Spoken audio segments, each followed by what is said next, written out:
Sony is looking to get back on its feet with a surprisingly strong contender in the mid-range. This is the Sony Xperia XA1. Let's see whether it has what it takes to put Sony back on the map. I'm Angie with GSM Arena, and this is our Sony Xperia XA1 review.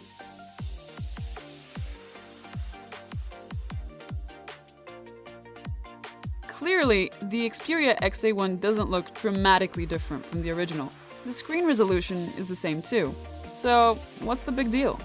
The XA1 comes with a brand new 16nm chipset, which promises greatly improved battery life. The RAM's now 3 gigs, and storage has doubled. But the real upgrade is the 23-megapixel primary camera.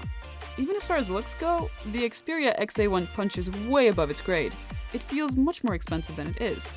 The screen side bezels are nicely minimalistic. We wish Sony had more phones like this. We're also glad that the volume buttons are finally in a comfortable place. Storage is expandable, and you don't need a tool to take out the microSD tray. However, the phone restarts when you pop it open, as it's shared with a SIM card.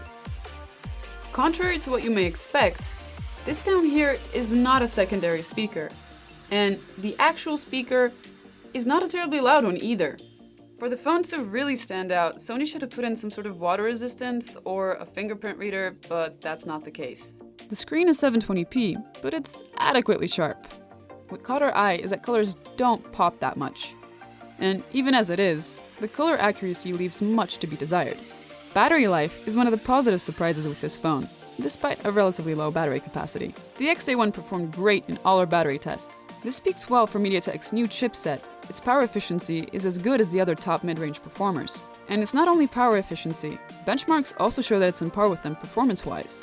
Android feels noticeably snappier than last year's model. In terms of software, the XA1 really shines with Sony's proprietary apps. The gallery is very intuitive, while the music app can enhance the quality of music. There's even an FM radio, which is all too rare these days. We also like that you can customize the look of the entire UI by downloading different themes. The camera is probably the biggest upgrade over the last year's Xperia XA. It's the same camera that Sony previously used on all of its flagships. By default, photos tend to be a bit bland, except when the camera decides it needs to increase saturation on a per-shot basis. Zooming into 100% still reveals a fuzzy grain even in daylight. From up close, you can also notice some over-sharpening. But despite those shortcomings, for a phone in this price range, the Xperia XA1 camera is really something. You get incredibly wide field of view, and the images are quite sharp, if you care to shoot them with a steady hand. Corner sharpness is also noticeably better than in past phones, so overall we're happy with the XA1's camera. If you're looking for good video, the XA1 is presentable, but not stellar.